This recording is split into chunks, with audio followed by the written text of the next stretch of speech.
تو اس کو یاد کرنے کی وجہ سے اللہ رب العالمین اس کو خوشحال بنا دیتا ہے میرے بھائی. اسی طریقے سے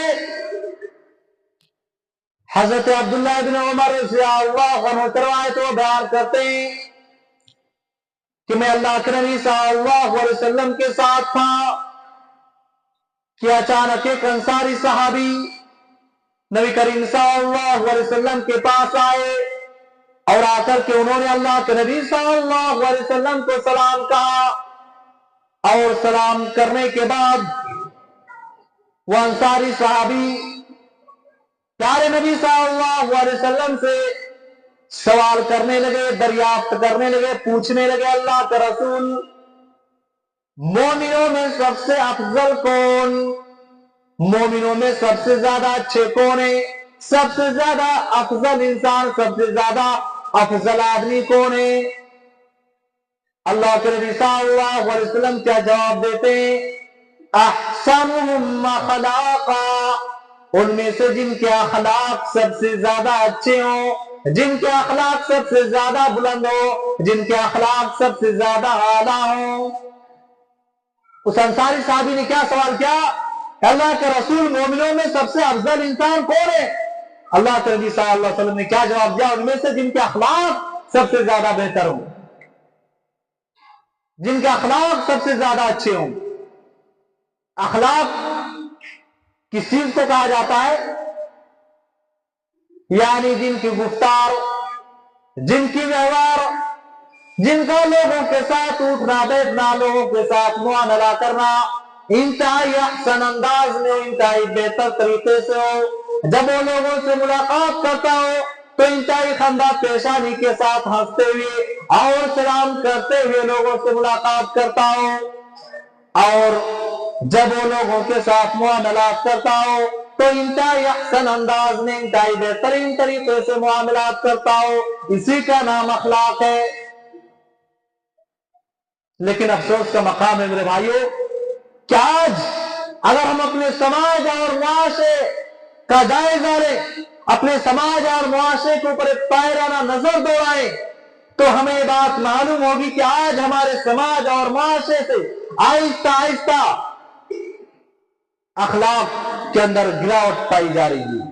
آہستہ آہستہ لوگ اخلاق کی کمتری کے شکار ہوتے چلے جا رہے ہیں اور لوگوں کے اندر اخلاق میں بگاڑ پیدا ہوتا چلا جا رہا ہے. آج بڑے چھوٹوں کی عزت نہیں کر رہے، چھوٹے بڑوں کی عزت نہیں کر رہے. کوئی بزرگ، کوئی عالم، کوئی صاحب علم آئے یا جائے، گانا بج رہا ہے، ایک دوسرے کے اوپر غلط غلط کلمات اور فاحش کلمات گالیاں بک رہی. کوئی آئے یا جائے، کسی سے کوئی مطلب نہیں. میرے بھائیو، آج ہمارے سماج اور معاشرے کے اندر سے، آج خصوصاً مسلمانوں کے اندر سے اخلاق کا جنازہ اٹھتا چلا جا رہا. لوگ اخلاق کی کمتری کے شکار ہوتے چلے جا رہے ہیں. سماج اور معاشرے میں بہت ہی کم آدمی ایسے ملیں گے آپ کو جو اچھے اخلاق کے حامل آپ کو مل سکتے ہیں. میرے بھائیو، یہ بات یاد رکھیں کہ دین اسلام اخلاق سے پھیلا ہے. پیارے نبی صلی اللہ علیہ وسلم کے اخلاق کریمانہ کو دیکھ کر کے، اعلیٰ اخلاق کریمانہ کو دیکھ کر کے غیر مسلم، غیر نبی صلی اللہ علیہ وسلم کے دشمن آپ کے اوپر ایمان لے آتے تھے. شاعر کہتا ہے، ظالم سے لیا ظلم کا بدلہ نہ کسی وقت، ظالم سے لیا ظلم کا بدلہ نہ کسی وقت، مارا بھی تو اخلاق کی تلوار سے مارا.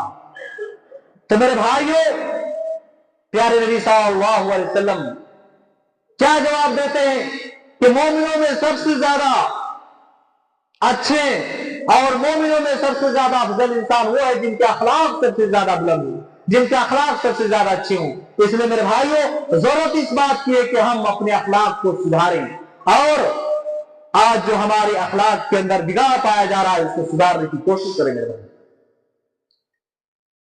پھر آگے اس انصاری صحابی نے نبی کریم صلی اللہ علیہ وسلم سے دوسرا سوال کیا.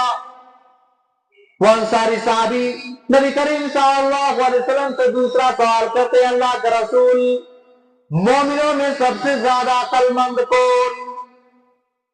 میرے بھائیوں، آج اگر ہم سے آپ سے اگر کوئی سوال کرے کہ لوگوں میں سب سے زیادہ عقل مند کون ہے تو ہم کیا کہیں گے؟ لوگوں میں سب سے زیادہ عقل مند وہی شخص ہے جس کے پاس زیادہ سے زیادہ بینک بیلنس ہو، جس کے پاس زیادہ سے زیادہ کار کوٹھیاں ہو، جس کے پاس زیادہ سے زیادہ کاروبار ہو، جس کے پاس زیادہ سے زیادہ زمین جائیداد ہو، جس کے پاس اعلیٰ سے اعلیٰ فلاورس ہو، جس کے پاس مال و دولت کی ریل ٹیل ہو۔ ہم ایسے شخصوں کو کیا کہیں گے کہ یہ سب سے زیادہ عقل مند ہے، کہ اس نے اپنی فہم و فراست سے کتنا زیادہ مال جمع کر لیا۔